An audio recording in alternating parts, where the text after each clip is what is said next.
Erick Stevens. You have a match coming up at Heavy Hitters 2, July 24th in Sellersburg, Indiana. How are you tonight? I'm good. How are you doing? Not too bad. You have this match. It's against Reed Brentley, and it's under UWFI rules. So, I mean, most of what I know about you is you're like more of a technical wrestler, a brawler, but this is, like a style that's kind of making its way back. I love UWFI because inevitably you would have style clashes. There was always, the wrestler versus the more, I guess the term had been newly coined when UWFI was coming to prominence, but mixed martial artists, or somebody who was more of a catch wrestler or maybe a sambo fighter going against a jiu-jitsu player, and it was very interesting to see. Now this style clash is a little bit more radical than you would see back in the day. It's a guy who made his name in death matches versus a guy like you said who prides himself on being I wouldn't say scientific, but I definitely do take a technical approach to my matches while blending a little bit more striking-based offense in there. I just try to wear my opponents down, try to break them any way I can. And Reed has always, like I said, he's always had the implements of deathmatch wrestling to use. And I'm not saying that's an advantage or disadvantage, but it's a different environment. So now we're going to have, he can't even close his fists, only open palm strikes in UWFI. You can still hit pretty hard with those, but he's gonna have to change his game a little bit with me. And I love wrestling people, fighting people that I have never even met before, and that he's one of those guys. I always heard about him. He's made a great name for himself in the deathmatch world, but I've never come across him in my days. Is that one of the goals with this, your re-entry into wrestling this past year? Like just new matchups, guys you haven't fought? That's definitely one of the big drawing points for me. I had a whole list. And what's funny is, in spite of the fact that I crossed off most of the names on that list, I spent time in a lot of different promotions, a lot of different areas, and I saw new guys that got added to the list. So the list is just as big as it was a year ago. The names are different now. But I saw this whole new crop of young, tough guys who I think I could put on a show with, and I added them to the list. Now, I'm not gonna lie to you. Reed was not on that list because, like I said, he's a deathmatch guy, and I have zero interest in doing death matches. I'm not scared. It's just not my thing. Some guys are just better at that, and if the time comes, maybe I'll dabble a little bit. But for now, UWFI rules definitely plays more to my advantage and not Reed's. Last year was your first year back in 9 years, and even your email address, one last run. Yeah, so much fun. What led you to retire the first time? Because it seemed like you had a lot to offer, and it was maybe your choice to leave. Yeah, the business, at least my situation at the time, was not a good fit for me mentally, and I made the best decision for myself, and that was to bow out for a little bit. And I think I was burnt out because I spent 2 years not even watching wrestling, and I had been, watching wrestling, practicing wrestling, wrestling for I don't even know, since I was 13. I had not gone a day without thinking about wrestling until that 2 years, and I didn't even turn it on the TV. So I was a little bit sick of it, but I started coming back to it slowly but surely, and then I was in love with it once again, just like it was when I was 13 years old. And then, long story short, we get back to the point where I feel like I trust myself to come back, and I do, and it went pretty well. 9 years is a long time away, but when did you really decide, you were going to get back into it? Because I've watched some of your older stuff, like towards the end of it, and now you look like you're in better shape now than you were years ago. So how do you make that decision, and did it change up your routine or your fitness routine? Like it was a spur of the moment decision, fueled by a little bit of alcohol. But the point is that that's when the best decisions happen. Yeah, exactly. My wife kind of prodded me into it, and I decided to go for it. And I was scared, I didn't know how it would go, but luckily muscle memory is a hell of a thing. And when you do something every day of your life for, 7 years, even after 9 years, you still remember it faster than you'd expect because it's almost like an instinct. It's part of you. And, my fitness regimen changed a little bit, but for the most part, it was not that the physical part of it wasn't the adjustment I had to make really. It was the schedule with having a family and going back on the road and spending weekends away from my kids and my wife. That was a hard adjustment for all of us. But physically, I'm 38 now, so I'm not a spring chicken like I was. I don't heal as fast. I don't. I'm not fragile by any means, but it takes me more than a couple of days to recover from a tough weekend. So not much. I do think I'm in better shape. Clearly, cardiovascularly, I'm in better shape, and I now my skill set's different because I started training in jiu-jitsu. So I have a whole new approach to my offense. I'm not as big as I used to be. I'm not as strong as I used to be, but I'm faster, and I know how to break limbs now. So that's a nice talent to have. Your retirement match was pre-planned. You were going into WrestleMania weekend. You were scheduled to face off with Chris Dickinson, which was actually your first match back with Beyond. So was that always the plan, like to bookend it like that? It was. I'm very idealistic, and I thought it was going to be the perfect ending. And in true 2020 fashion, all these good plans have been lost in time forever. I really thought closing my career out where I started in Tampa against the guy who I started my comeback against would have been a real nice, bookend, a nice little bow on the whole comeback thing. But that's not what happened. I had a lot of other good matches that were going to happen that weekend that I hope will happen somewhere down the line. A lot of people lost these bookings that we're never going to get back, these opportunities, these times, these moments that we're never going to get back. But what keeps us working hard is the prospect of getting another chance at least some of these. And that was, why I decided to come back again. I didn't want to retire because I felt like I had spent all this time, invested all this energy into this comeback, and for it to end like that, just to have one match and then, everything else is canceled. It didn't sit right with me. So wife and I talked it over, and we decided that I'm just going to go until I'm sick of it again. And then this time when I bow out, it'll be the last time.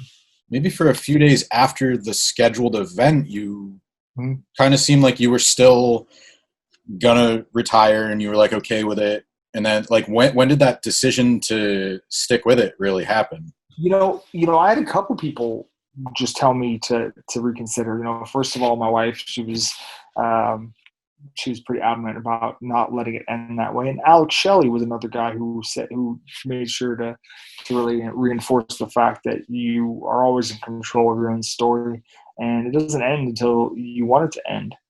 In this case, anyways, barring injury, knock on wood, but when I hear that from somebody I respect that much, it really made the decision a little bit easier, and plus everything was so uncertain at that point. Everything's still so uncertain that it wasn't a big commitment for me to say, okay, yeah, I'm coming back. Because I wasn't going to stop training. I wasn't going to stop being in shape. I wasn't going to let myself go. So I might as well just hang around and see what happens. And here we are. I felt like I was never going to be back in a wrestling ring for a while there. And I'm sure a lot of my friends feel the same way. But we're just a couple weeks out now. It's going to be surreal, but I'm happy about it. Bringing Chris back up, it's interesting because, like you said, so many guys had multiple bookings. He was the guy that, his name was all over the place this year. Like I think 2 years ago was Matt Riddle, and this year it was Chris. He really went to another level after Bloodsport in Atlantic City, and then he had all these these matches set up, and then it kind of fell apart, and it really hit him. Yeah, I mean, I don't mean to beat this dead horse, because I'm sure he's thought about it enough, and I'm sure everybody else has talked it to death. But he had a career-changing weekend plan. It was going to what was planned for that weekend would have literally changed his life and his career forever. and that sucks that didn't get a chance to happen. The guys like that will get other opportunities. It's just a shame you had to put a pause on that. But I guess we're going to take solace in anything. It's that everybody's in the same boat. Putting that amount of emphasis on it is important because, you know, it's a career-changing week for him, but, you know, you're looking at in the name of safety, and especially like in hindsight, like, man, it would have been a nightmare. I mean, I think about that, like you said, in hindsight, if they just said screw it. I mean, after seeing everything that Florida's done since, I'm surprised they didn't go through with WrestleMania. yeah. It would have been a nightmare. It would have been we'd be even worse off than we already are. Florida's pretty bad right now. So everything happens for a reason. In that case, it was just it wasn't a good time. And who wants to do WrestleMania if everybody's not going to be there? You know, it's just like, just wait until the WrestleMania weekend when you do it 100%. I don't know if it's because of where I'm at in my life. Like, I'm a parent, I'm married, so are you. But you're very outspoken, and you're an advocate in a good way for pro wrestling, like, especially after all that we've seen with, you know, speaking out and Black Lives Matter. Like, you're on the right side of it, and I think that appeals to people. So, I mean, is that another reason that you're sticking around, to make sure, like, you're leaving wrestling in a better place than you found it? Or that's always been a goal of mine. But it really, and I don't mean to you know, pump myself up here, but I've always felt a little out of place in the wrestling business.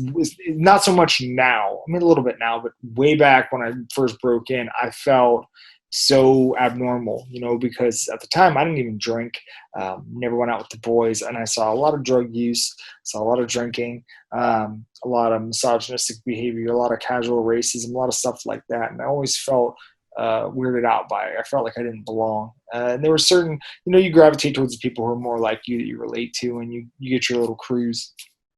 But, you know, I came back and I did a lot of interviews over the course of the last year, and people asked me if they thought, what they thought, or what I thought about where the business was at, if it had gotten any better since I was away. And I really honestly thought it had. And I still think that in many ways.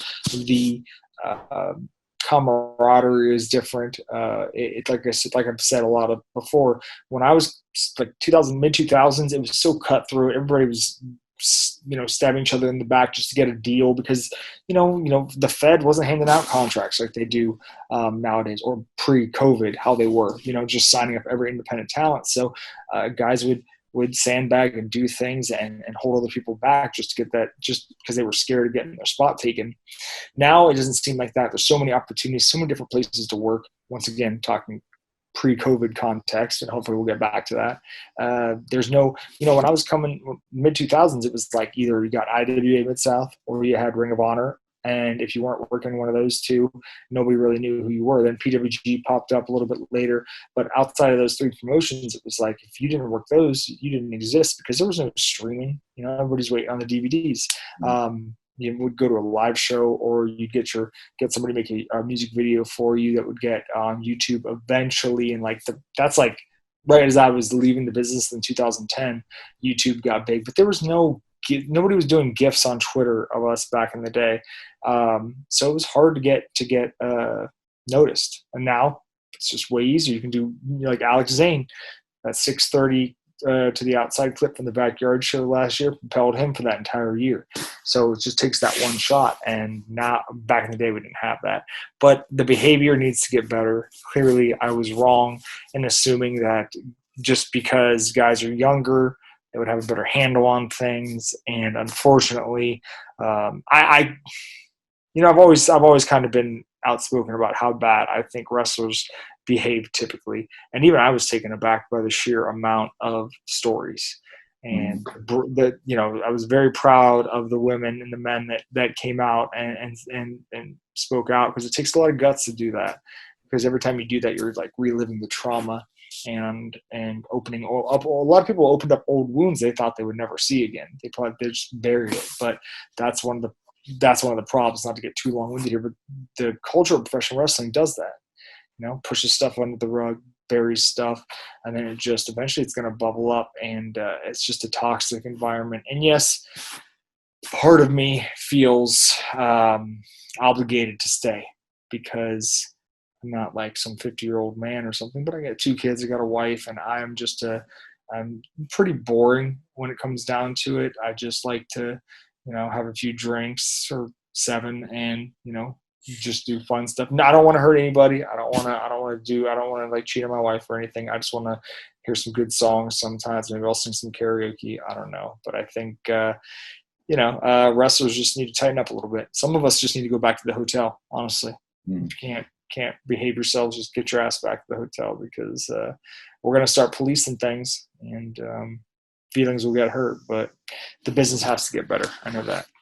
The outside looking in, like, I respect that. I want to see more of it because, like you said, if you can't police yourself, somebody needs to. And I feel like having an advocate or having somebody speak up and say, you know what, this isn't right. Maybe it gives these people that it happened to in the past the courage to speak up.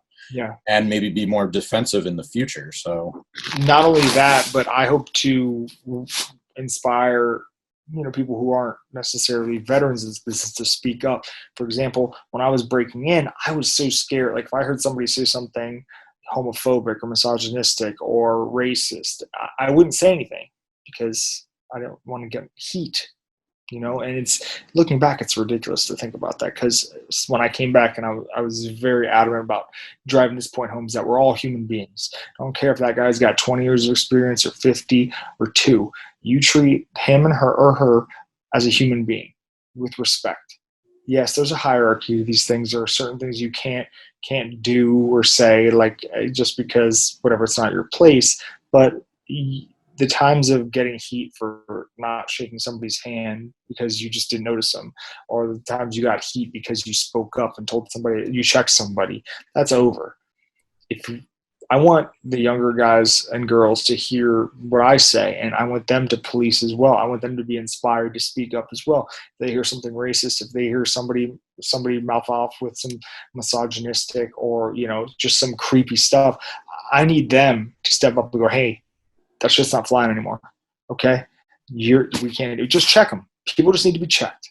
And when you get checked, you tend to back off on those things, especially if somebody checks you that you respect. So that's what we got to start doing.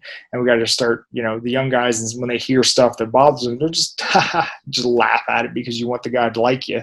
Sometimes you got to step up, because these guys that get away with this stuff for this long, see what happens. One of the other things you've been doing this year, you're part of the MLW roster now, Team Filthy. MLW is one of the companies that isn't running yet. Have you, do you know anything about what's going on as far as I don't know.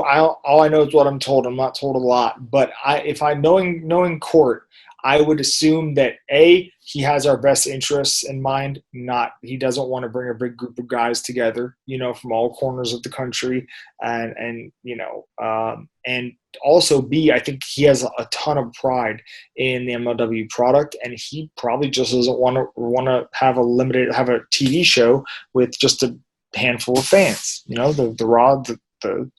The background needs to be, stands full of people. You want to see, as far as the eye can see, it looks good on TV. It's a TV product, and some promotions clearly don't have a problem with just having a stark black backdrop or empty seats in the background. But I have a feeling that Court is going to wait until he can have at least one side of the arena filled with people. Well, socially distanced, of course, but that's all I can think of, because it's some people are running, some people feel comfortable, and that's at the end of the day, it's the promoters, the owners, that it's their call, and everybody's going to run differently. Some promotions just go willy-nilly, and other promotions, like the promotions like Black Label Pro, for example, I'm very proud of how they're handling things. It's 30 people only per show, socially distanced, 6 feet apart, and everybody's got to disinfect and wear masks, and goddamn, wear the masks. If you're running shows, make people wear masks. I don't care. Don't it shouldn't even be an option at this point. Wrestling shows, people are going to be, I know you're not going to space them 6 feet apart, so just promoters, come on, let's wear the mask. But I can't wait to get back to MLW when the time's right. The reason I ask is I know October 3rd and December 5th are like the tentative dates right now, so hopefully things are a little better by then. And, does that affect your immediate life at all? Because, you know, it was multiple tapings at once. Yeah. You know, you fly out, do a run of shows. So, I mean, are you still going to I have no qualms about leaving, flying. It's the same as it was before to me. I'm very pro-mask. I'm very pro-science, but I'm also anti-stress. I have 2 kids. I'm not worried about my kids catching it. I know I'm more worried about my parents catching it. So they're up there in the age, so they're at risk. And that's really the one thing I'm hesitant about. But I will be getting tested regularly once I start wrestling again. I feel like that's the only smart thing to do. I'm not looking forward to it, but I think once a month, if you can afford it, if you're a wrestler, it's probably going to be a good idea, because the last thing you want to do is be asymptomatic and just walking around and shake. Well, hopefully you're not shaking hands, but we're wrestling people, sweating on them, spitting on them. So by accident, of course, but it's a different environment. The post-COVID wrestling world is going to be just like the post-COVID world in general. It's going to be very different. It's going to be a lot of new customs we're going to have to get used to, a lot of things we might not like.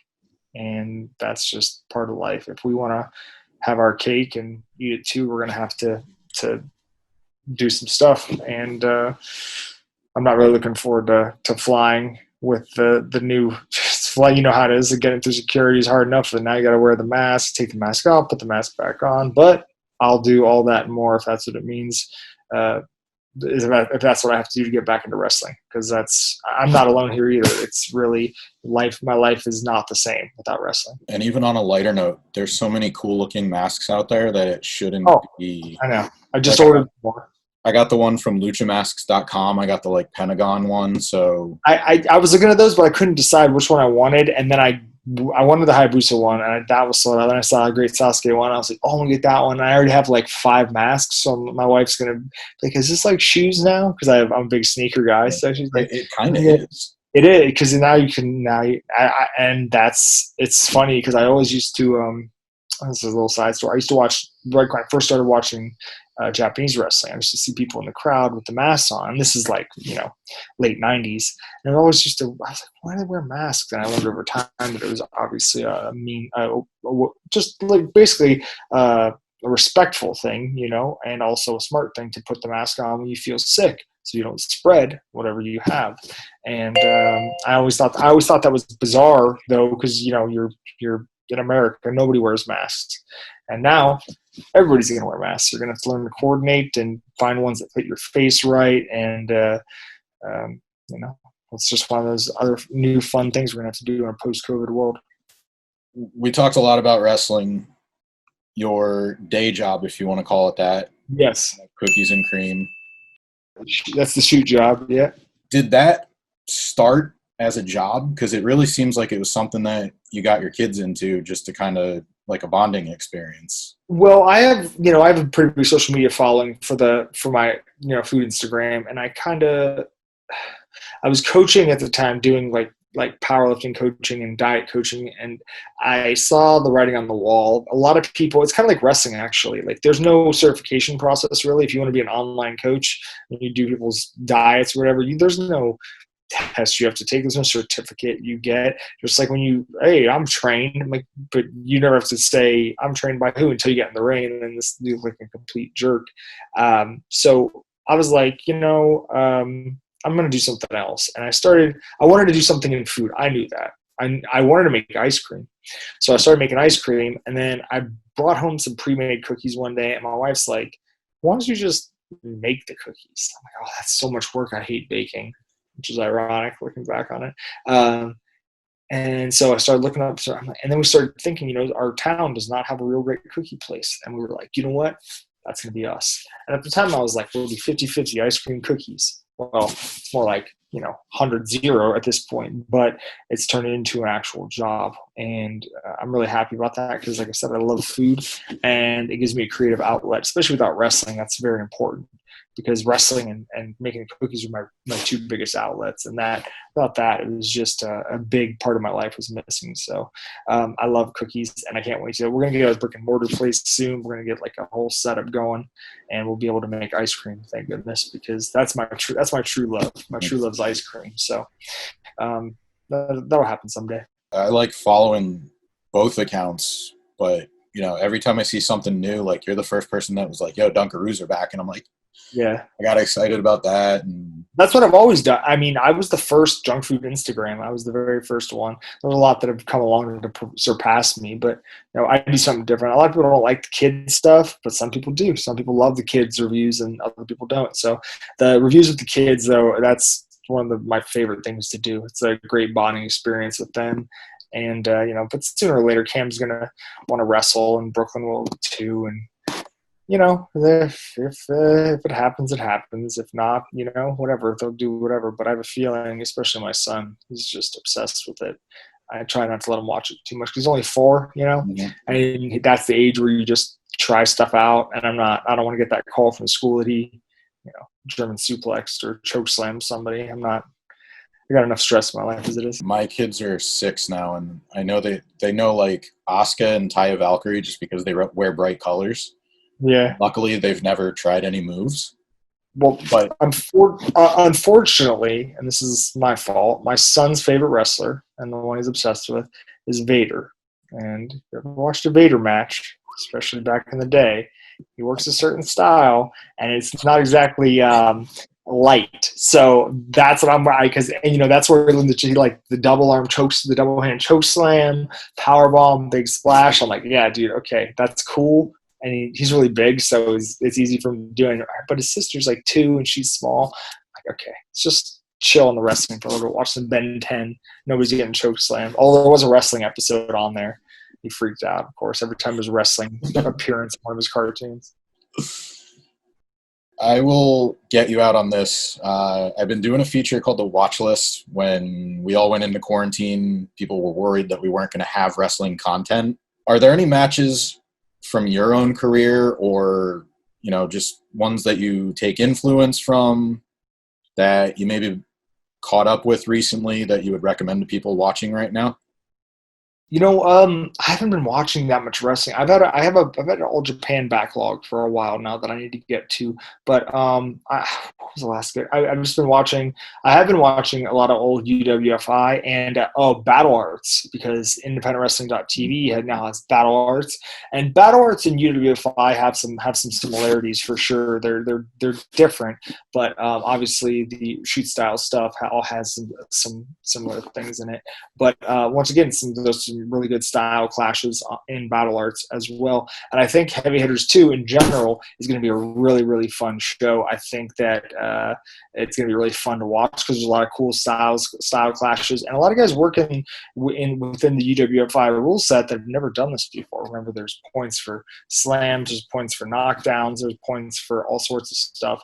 And a lot of these guys, they're just going to go for the KO right away because that's pro wrestling. You're always going to go for that kill shot first off, but I'll go for the submission, I'm sure, and just make sure that Reed doesn't get close enough because he's a big guy. I'm not trying to outpower him or anything. So, Erick Stevens, you can see him at Heavy Hitters 2, July 24th in Sellersburg, Indiana.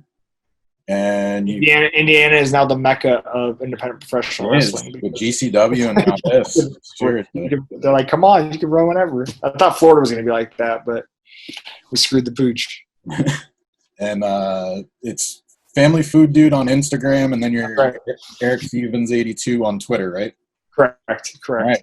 Follow him there. Check out some cool food stuff. Erick, thanks very much for your time tonight. Thank you.